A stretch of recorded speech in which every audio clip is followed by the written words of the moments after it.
understood you were a member of the church, but what was your heritage, like your father, your grandparents, whatever? What was your heritage in that? I know my grandfather's mother was a gun, and I'm pretty sure they were in Nauvoo in the 1840s. The two families kind of intermingle along the way somewhere. My grandfather and Ralph Tripp, Grandpa said they were double first cousins.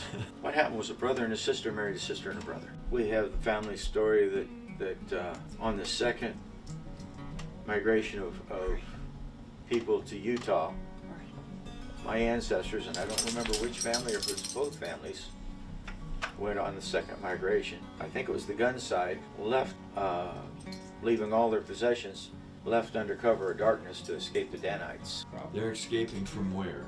From the Danites. That was the Mormon secret police. And where were they located? They were, at the time, they were at Council Bluffs. Iowa. That's where, yes. Pretty sure my mother said they left on foot. It's really hard to hide with a horse anyway. But they left all their possessions and everything, you said? Everything but what they were wearing, yeah. And came back here and started over. Here? Meaning on the other side of the river. You mean here in this town? More up in the Fort Madison and West Point area. I see. A few years after that, the Santa Fe was put through. And their priesthood offices or whatever? Quite a few of the guns. My mom's dad was a priest late in his life. He was probably 62 when he was ordained. Wow. That's thereabouts. Yeah. He died at 73. My dad held no priesthood. His father was an elder, 70 for the organization. Really? In what years would that have been? He was in 45. At the time Dad was born, he was in the Ozarks. My grandma was either around the Thayer area or Koshkonong, which the last time I was there boasted a population of 11. So what you're really telling me is that your heritage actually goes clear back to Joseph Smith Jr. That area, yeah. Yeah, that's quite a heritage. Yeah.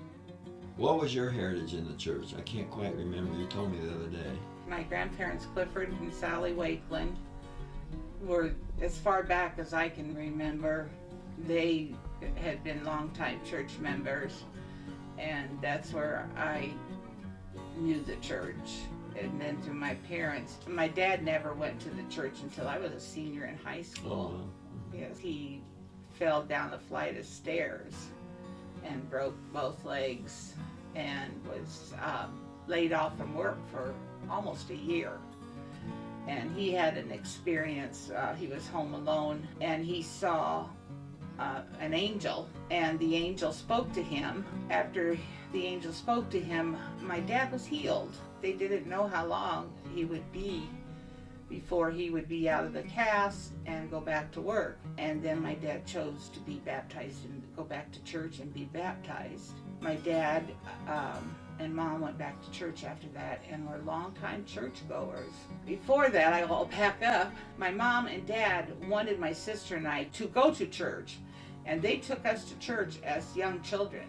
Even if they just dropped us off, they took us to church as young children. So we grew up in the church, my sister and I. I've always loved going to church. I've gone to church since I was very little. Yeah, didn't you say you were a school teacher? Yes, I was a preschool teacher. Yeah, is there any chance you went to Graceland or anything like that? No, I went to Blackhawk College in Moline. I see.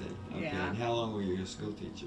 17 years I had my own classroom, and then another 12 or 13 years I've been helping my friend Susie in her home daycare. And because you were a Latter-day Saint, and in those days you could have prayer in the schools, couldn't you? Pretty much, yes. Yeah. So I bet you influenced a lot of nice young children as you were teaching them in those grades. Well, I hope so, because I did have books on God and prayer. Yeah. In my early years teaching. Yeah. Until they said we couldn't have them anymore. I know, isn't that something? Yeah. Well, that's a terrific testimony. Thank you.